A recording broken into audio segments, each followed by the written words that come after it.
let's now take a brief look at the capabilities of Autodesk Point Layout. We'll begin in Autodesk Revit using the add-on Autodesk Point Layout to create control points for our site. This is a powerful capability in that we can set up control either by manually picking points in our model or by placing them on a grid. And we can adjust that control to either be random or arbitrarily for our site and shared, or we can align it with real coordinates coming from either a field survey or a field control point. All right, so now that we have our control, let's go ahead and start adding points to our model elements. In this case here, we'll use the manual point capabilities to go ahead and add some wall points. We can select either a work plane or an element, and simply doing that, now we have points added where we're clicking. There's also automated tools, and this is the real power behind it, where we're going to go through, set up numbering, set up descriptions, and it's going to automatically place these points for us based on a filter, in this case going through and looking at all the different family types. You'll see that these points are intelligent Revit objects. There's a family that gets created here. So in this case here, it's part of that Revit model, not just a text file, if you will. The third way to add points to a model is to actually embed them into the families.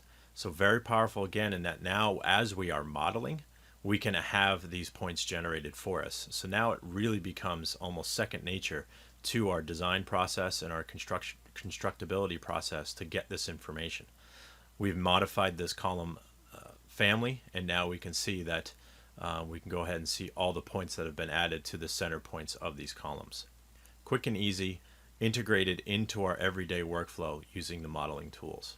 Once we have our points laid out the way we want to, it's a simple matter of now exporting those points out to a system in order to get them to our hardware, in this case maybe a total station.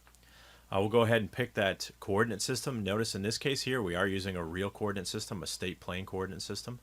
We'll go ahead and export that information. We've got roughly 850 points, and just as quick now we have our information ready to go, and that can be transferred to our robotic total station. Last but not least, let's move over into Navisworks. And so here we are in Navisworks, and we're going to create points in our environment in Navisworks. And let me pause on that real quick. Typically Navisworks is a platform to view models, aggregate model information. There's little tools in there to do any type of creation. Well, with Autodesk Point Layout, we have the ability to go ahead and do that creation. So here we're selecting a couple points within a model here, and we're changing the scale and the color of those points so we can see them. So here we have it, creation of points within Navisworks. So this is great for that aggregated or federated model. We're bringing many file types together. We don't really care where they came from, but we have to do layout for them.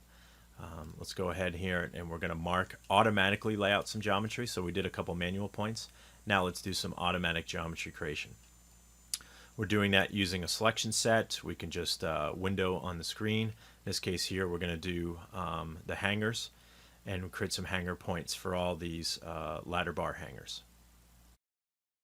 There they are, and of course, you know, that's the default there, but we can always go through, change the scale, change the color so they show up. And the big thing about this is we've created the points here just like in our other workflows, but we can export these out again to bring them out into the field.